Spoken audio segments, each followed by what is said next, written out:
Ya, Bahwa ikut serta atau tidak dalam perencanaan, pembunuhan, ini memang, kunci ada di komunikasi ya. Saya berapa kali berkomunikasi dan tentu saja isi dari komunikasi tersebut. Minimnya komunikasi, apakah ini juga bisa menjadi alasan seseorang untuk, menguatkan posisi tidak terlibat dalam perencanaan tersebut? ya, makanya juga disebutnya tindak pidana. Tindak pidana itu perbuatan. Nah, perbuatan itu bisa perkataan, bisa tindakan gitu kan. Mhm. Ya, sekali lagi pidana itu siapa, berbuat apa, apakah perbuatan itu dapat dipertanggungjawabkan. Makanya hari ini kan baik Kuat maupun baik Riki kan bagaimana sekarang meyakinkan hakim bahwa dia tidak ikut serta dalam perencanaan tersebut gitu kan. Nah, itu yang penting hari ini, yakinkan hakim bahwa mereka tidak ikut serta gitu dalam penyertaan pembunuhan ini. Itu yang harus dilakukan oleh kedua ini ke hari ini kesempatannya itu kan. Karena Mmm. sekali lagi kalau itu tidak bisa meyakinkan hakim, ya tentu hakim akan berpihak pada ya alat-alat bukti lain yang sudah terpampang di persidangan sebelumnya kan saksi-saksi bersesuaian atau tidak. Nah, sehingga bagaimana sekarang baik Kuat, baik Riki ya, bahwa yang bersangkutan tidak ikut serta. Nah, tadi misalkan dari Kuat oh tidak ada komunikasi. Nah, yakinkan hakim bahwa komunikasi itu tidak membuat perbuatan terdakwa bisa dihukum. Itu yang perlu. Mmm, kalau kita mendengar tadi pernyataan dari Pak Irwan maupun Pak Herman kan sebenarnya tidak ada banyak hal yang baru yang akan disampaikan begitu. Sehingga apakah, menurut Anda bahwa sebenarnya ya apapun yang akan disampaikan sebenarnya silahkan saja, tapi paling kuatnya memang di pembuktian kemarin. Bagaimanapun juga pemeriksaan terdakwa ini merupakan salah satu proses, tapi bagian paling kuat kalau memang mau meyakinkan hakim sebenarnya ya sudah kita lalui, selama beberapa pekan kemarin Kang Asep. Ya, tadi saya katakan pembuktian itu kan ada satu dari keterangan saksi, keterangan ahli, surat petunjuk keterangan terdakwa.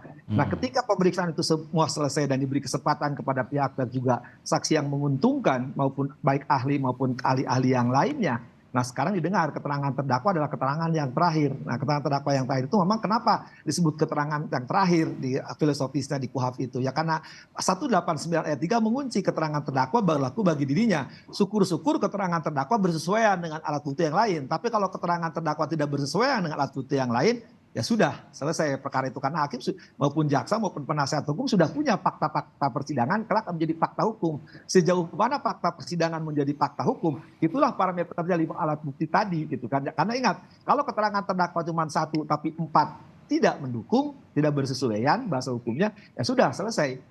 Mmm, mhm. Kalau komunikasi setelah kejadian, apakah ini juga harus dilihat Kang Asep?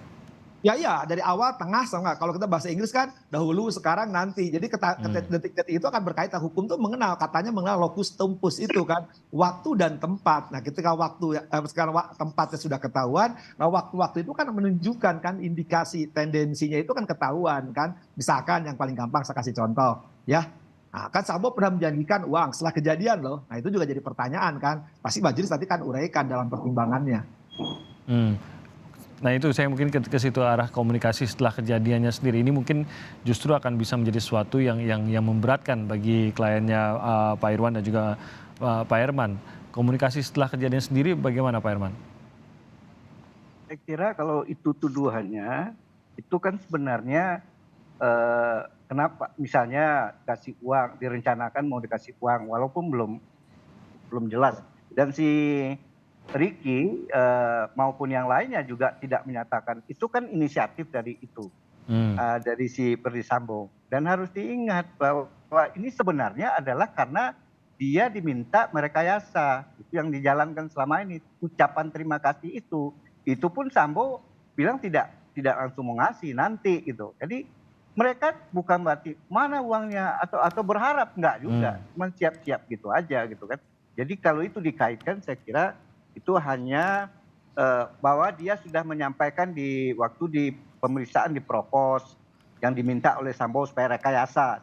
Rekayasa itu maksudnya tembak-menembak. Itu yang dia, sebenarnya yang diucapkan walaupun disebut juga, "Terima kasih sudah Ibu dibawa dari Magelang." Itu bawa di Magelang itu suatu hal yang lumrah aja. Tapi yang jelas dia bantu, yang dia minta rekayasa itu yang dijalankan dalam BAP-BAP di Paminal maupun di Propos adalah menyangkut rekayasa tembak-menembak. Kira-kira itu gitu. Mmm, Jadi mhm. nggak di luar pembunuhan, saya kira nggak gitu, itu kalau menurut pendapat saya ya.